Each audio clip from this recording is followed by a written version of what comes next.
What would you do if you bought something from somewhere and later you found out that it was fake? Obviously, you would complain about it. But what if you found out the same thing many years later? What would you do then? Today's story is about a man who sold millions of dollars worth of paintings, art galleries, and artworks to people. But no one ever realized that all those paintings were fake. These paintings were so beautifully made, and the genius story created to sell them was truly unbelievable. The story begins in 1995, when an art collector in Germany noticed a painting that he had bought 10 years earlier.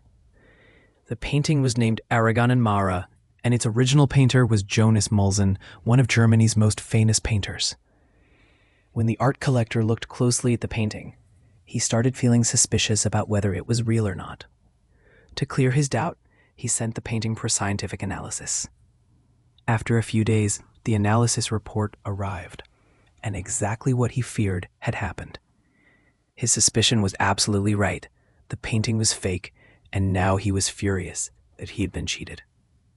He immediately started tracking Molzahn's other paintings that had been sold around the same time he bought his piece. Among those paintings, one was bought by Molzahn's own widow, and 2 others were bought by an art gallery owner in Berlin. When checked, all 3 paintings turned out to be fake as well. The most shocking thing was that the real painting had been made in 1920, but the color pigment used in these fake paintings had only been introduced after 1997. With all these fake paintings and proof, the art collector went to the police and told them about the fraud. An investigation began. The police started trying to find out who was selling these paintings, and soon they discovered that all the fake paintings were being sold by an art dealer in Berlin. The police began questioning the art dealer, asking where the paintings came from and what he knew about them. Nervously, the art dealer told the police that he had bought the paintings from someone else. But since the paintings had been purchased 10 years ago, they could not track that person despite their efforts. The police still believed this was just a small fraud case, but they had no idea they were about to uncover one of the biggest art scams in history. Eventually, when Berlin police couldn't find anything more, they closed the case. Meanwhile, 500 kilometers away, in a city called Viersen in Germany, a man sat in his studio preparing to paint a new artwork. This man's name was Wolfgang Beltracchi, and he was giving finishing touches to a painting he named Match with Swain. The canvas he was using was old, but the painting he was creating on it was completely fake. After completing the painting, when it was time to sign it, Beltracchi didn't sign his own name. Instead, he signed the name Heinrich Campion-Dog, another famous painter from Molzahn's era. Beltracchi had just created another fake painting under a legendary painter's name. After finishing, he called his wife Helena into the room. This moment marked the true beginning of a multi-million-dollar fraud. Helena took the painting and went to meet an art dealer who worked for Christie's, one of the world's most famous auction houses. In the art world, Christie's and Sotheby's were the 2 most exclusive auction houses, where paintings were sold for hundreds of thousands to millions of USD. People from all around the world came to buy them. When Helena showed the painting to the art dealer, he was extremely impressed. He told her that the painting looked real. But then he asked, "How did such a valuable painting come into your possession?" And that's where the story begins. The story that fooled huge art galleries. It was the story that revealed Beltracchi was not only a genius artist, but also a genius scammer. Helena began telling the story to the art dealer. She said the painting belonged to a man named Alfred Flechtheim, who used to be an art dealer during the Second World War. Alfred was a real person, but Helena had absolutely no connection to him. In 1933, when the Nazis rose to power in Germany, they began seizing paintings and destroying art. Their main focus was modern art, which they hated, and they especially targeted Jewish art collections. At that time, Alfred Flechtheim was a well-known art dealer, and he was Jewish. Because of this, the Nazis seized many of his galleries and took away his paintings. Seeing all this, Alfred fled Germany. no one knew how many of his paintings were lost or destroyed. Everything Helena said about Alfred was true. But what she said next was the beginning of a lie no one was able to catch. According to Helena, when Alfred's galleries were being seized, he had given some paintings to Helena's grandfather, Werner Heger, who hid them from the Nazis. She told the art dealer that before her grandfather died, he had given these paintings to Helena and her sister Janet. Hearing this dramatic story, the art dealer became excited. He bought the Girl with Swain painting from Helena and paid her USD $100,000. Before putting the painting up for auction, it was verified by an expert named Andrea Firminist. According to her, the painting was completely genuine. This increased the dealer's trust in the rest of Helena's paintings. These paintings started being known as the Heger collection, and Helena and Beltracchi were going to earn endless wealth by selling them. Helena had delivered the fake story to the art dealer very smoothly, and everyone believed that these paintings had been hidden from the Nazis to save them. Along with this brilliant story, Wolfgang Beltracchi also discovered brilliant methods to execute his scam. In the art world, there were many famous paintings that had disappeared. Because of this, many people only knew their names, but they had never actually seen those paintings. Beltracchi also took advantage of this, and instead of making fake versions of famous paintings, he started creating his own paintings. These were paintings that had never existed at all. And because people had never seen the missing famous paintings themselves, they easily believed the words of Beltracchi and Helena. Beltracchi had another specialty. He never made fake paintings of artists who were world famous, like Picasso or Van Gogh, whose paintings were extremely exclusive. Beltracchi first sold his fake paintings in the local market and to small art dealers, and in this work, his friend Otto Schulte used to help him. But now these fake paintings were being sold in big art galleries under the name of the Heger collection. Beltracchi's confidence had grown so much that he decided to make even more paintings.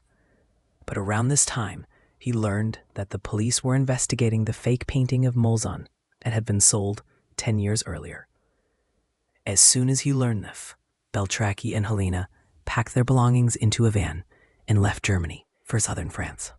They knew that suddenly disappearing during the investigation would make people suspicious, so they told everyone that their son had fallen sick and they were taking him to France for a change. After settling in France, Beltracchi restarted his scam, and after every new painting was finished, Helena or Otto would take the painting to different art galleries. In these galleries, people asked them questions about the paintings, what proof they had that the painting was real, and how the painting had reached them. As always, Helena and Otto told the same story and also mentioned that the German art expert Andrea Firminist had verified their paintings and even bought some herself. This made their work even easier, and now Beltracchi and Helena were earning endless wealth by selling fake paintings. The price of their paintings kept increasing day by day. One of their paintings was bought by actor Steve Martin for $8,600. Another painting was sold to a French magazine publisher for USD $7 million, which became the most expensive fake painting in history. They had built such a strong system. Beltracchi made the fake paintings, and Helena and Otto did the marketing and sold them to different art galleries. This system was working perfectly for them. However, although everything was going well so far, now new problems started appearing. Some art collectors began suspecting these paintings and asked Helena for authenticity documents that could prove which year the paintings were from and whether they were real or not. The collectors also wanted proof that Alfred Flechtheim and Helena's grandfather Werner Heger had real connections. For this, Beltracchi came up with a genius method. Beltracchi started making copies of their sold paintings and framed them on the kitchen wall. Then Helena wore the clothes of her grandmother, Josephine Heger, and sat near the framed paintings while a very old table was already placed beside her. And now the real game began. Beltracchi took Helena's pictures using a time-authentic camera and set the date back by several decades. To make the photos look more genuine, he blurred them slightly, for nobody could recognize that the woman in the picture was Helena. Beltracchi then developed the photos on pre-World War old papers, and the result was shocking. Beltracchi played a masterstroke to make the paintings look genuine. First, he hung the paintings on the wall, then put Helena, dressed as a woman from an older era, supposedly his grandmother, in the photo, and then developed the picture on old paper. Now the photo looked like it was from the 1930s, and anyone who saw it believed that if a painting was hanging on the wall in such an old photo, then it must be real. But that photo had actually been taken in 1995. In the photo, the painting on the left was a fake by the artist Fernand Léger, and the painting on the right was a fake by the artist Max Ernst. Because of this photo, all the doubts of art collectors and art galleries disappeared. And Mao Beltracchi started making even more fake paintings, which Helena and Otto sold. For the next 11 years, Beltracchi and his team earned endless wealth. But then came the year 2006, which changed everything. This time, Beltracchi was giving the finishing touch to a painting he named Red Picture with Horses. Although the name of the painting was real, most people knew that this particular painting had gone missing and had never been found. After preparing the painting based on imagination, Beltracchi gave it to Helena. But this time, Otto took the painting to a major art gallery. The painting became a huge hit at the gallery, and a company named Trasteco bought it for USD $3 million. Everything was fine until the company demanded the authenticity certificate for the painting, which, of course, nobody had. When the company didn't receive any authentication documents from the gallery, they decided to verify it themselves and contacted Andrea Fermin. She had been fooled earlier by Beltracchi's paintings. But because this time the painting was extremely expensive, Andrea made sure she did not make any mistakes and inspected the painting very carefully. Beginning her investigation, she first examined the authenticity label attached to the back of the painting. The label said that the painting belonged to Alfred Flechtheim's collection, and that Alfred had bought it from the artist Heinrich Kampendonk. The artist's signature was also below Alfred's picture. This photo had been created to make the painting look more authentic. But Andrea wanted further verification, so she contacted a man named Ralph, who was an expert on Alfred's painting collection. He looked at the label, and Ralph was shocked immediately because it looked exactly like the real label. Since Ralph had seen the real labels before, he recognized it the moment he looked at this one, and this label was fake. Anyway, he confirmed to Andrea that this label and the painting were both fake. After that, before exposing this painting, Andrea sent it for scientific analysis. The result of the scientific analysis was the same as what Ralph had said, and the painting was proven fake. As you might remember, when the German police investigated the fake Modigliani painting in 1995, the color pigment used in it had been invented only after 1997. In the same way, in the 2006 analysis of this painting, the white titanium color used in it did not even exist in that era. Anyway, Andrea prepared her report and gave it to the trustee company that had bought this painting.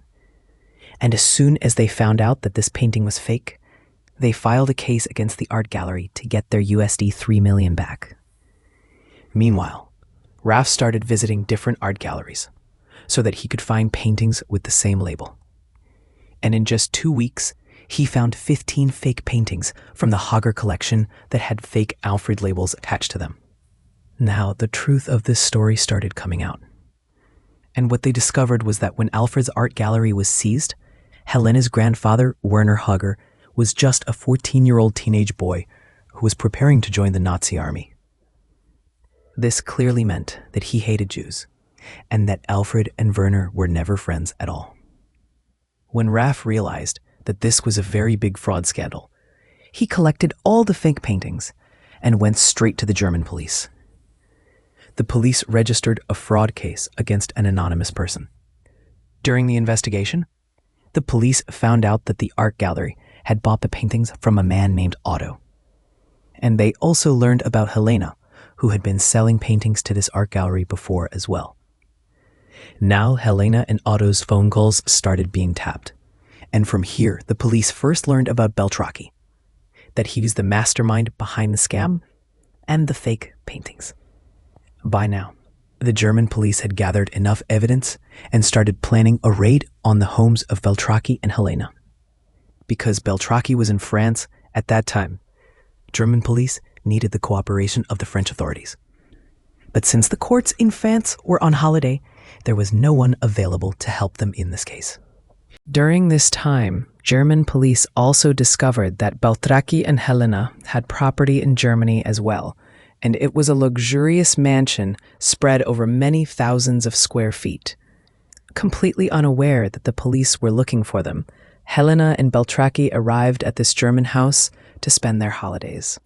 But as soon as they reached there, the police pointed guns at them and arrested them. After their arrest, the police also arrested Otto. But even after these arrests, a big problem stood in front of the police. They had no solid proof that the fake paintings were actually made by Beltracchi. So before taking the case to court, the police told Beltracchi, Helena, and Otto that they should either confess their crime or the police would file even more charges against them. Eventually, all three of them confessed their fraud, and they said they had made and sold a total of 14 fake paintings, while the real number was actually much higher. The police believed that many more fake paintings were still out there waiting to be found. Beltracchi was sentenced to 6 years in prison, while Helena and Otto were sentenced to 4 years each, and they had to serve their sentence in an open prison where they could work 5 days a week, but had to return to jail every night. After spending some time in prison, all of them were released on parole. Beltracchi became a topic of discussion among people. Some people started seeing him as a hero who exposed the art world and the so-called experts. And many others believed that he had not committed fraud at all, that he had simply painted artworks to earn money. Today, Beltracchi is a well-known name in the art world and a successful artist. He still paints today, but instead of signing someone else's name, he signs his own, and all these paintings are now sold under his name. Beltracchi's life is nothing less than an adventurous story. A man with a genius talent, a loyal wife who supported him in every scam, and now both of them are planning to open a very big art gallery. Even though they were punished for their wrongdoing, after completing their sentence, today they are both living a beautiful and luxurious life. And now, without fear or hiding, they can paint whatever they want. How did you like this story? Do write in the comment section. Like and subscribe to the channel.